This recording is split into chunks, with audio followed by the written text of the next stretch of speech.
Yung birthday, magalawin mo yung ulo niya. Request na po yan. Okay, listen, dahil special ang araw na para kay Christian. Si John, ang Jolly Friends ay may inandang wish.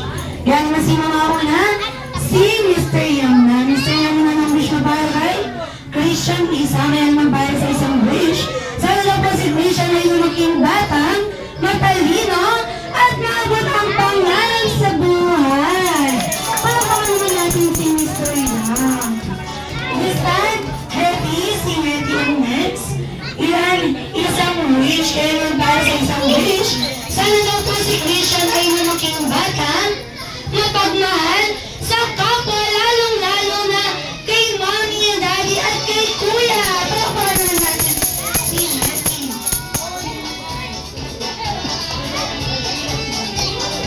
And next is Whirly. Whirly na lang yung wish. Isa para sa isang wish. Sana daw po si Christian ay lumaking batang hindi at mas lalong hindi nagkakasakit at palaging strong and healthy katulad ng sino?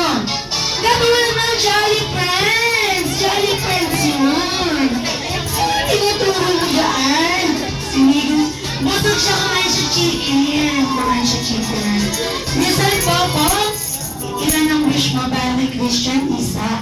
Ilan ang para sa isang wish? Sana na po si Christian ay lumaking batang down to earth. Palakpakan naman natin si ganon.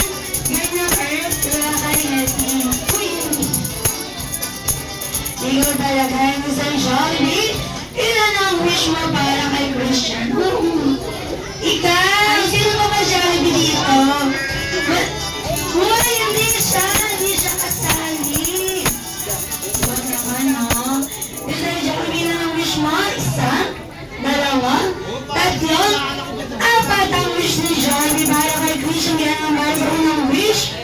Sana daw po si Christian ay lumaking batang, madasalin at may takot sa Diyos. Wala ko naman. Si Jollibee, takot na takot. At para naman ba sa pangalang wish, sana daw po si Christian ay lumaking batang, maswerte, mapera, at mapagbigay sa kapwa, lalong-lalo na sa pamilya at sa Jolly Friends!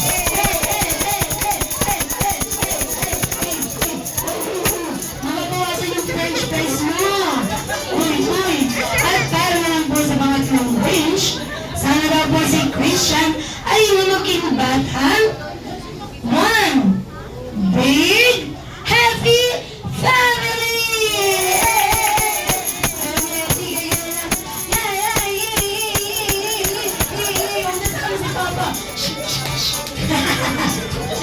At para naman sa pang-apat na wish, sana na po si Christian ay maging batang, always be happy and jolly, like our best for the one and only, Popo! Hetty! Yan!